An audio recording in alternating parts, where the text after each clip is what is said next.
Jamais je n'avais vu une fête pareille. Le manoir était plein de gens. On avait laissé les portes ouvertes et le flot des invités se déversait dans le jardin de devant.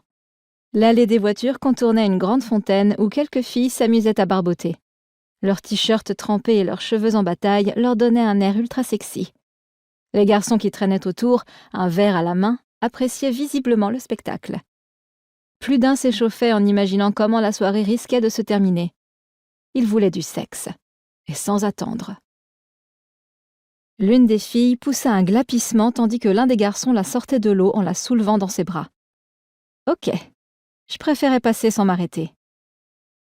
Les soirées de Follencrest publiques étaient considérées comme les plus réussies, mais celle-ci avait déjà une toute autre classe. Alors que je m'arrêtais devant les marches de l'entrée, une bouffée d'air chaud me parvint de l'intérieur. Il y avait des gens partout.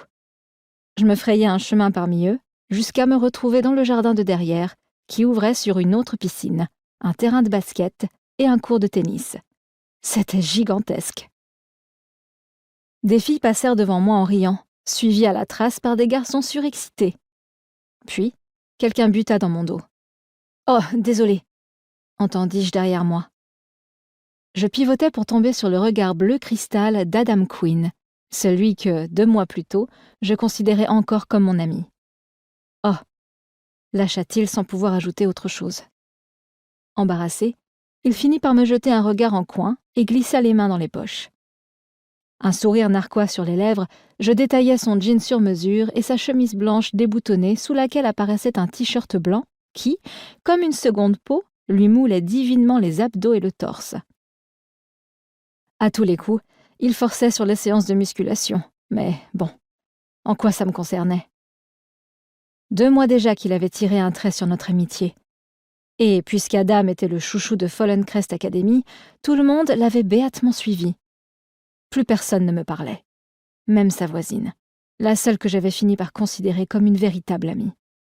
« Becky, comment elle va ?» lui demandai-je, même si je n'aurais pas dû. Il tressaillit. J'éprouvais comme un sentiment de triomphe, mais si bref qu'il disparut aussi sec. Fit-il en continuant de fuir mon regard. « Elle va bien. Je crois qu'elle sort avec un gars de ton lycée. » « De mon lycée ?»« De FC Public, oui. Tu vois ce que je veux dire. Leur lycée, tu en fais partie maintenant, donc oui, ton lycée. »« Je suis toujours à la FC Academy, je te signale. »« J'ai entendu autre chose. » rétorqua-t-il sèchement.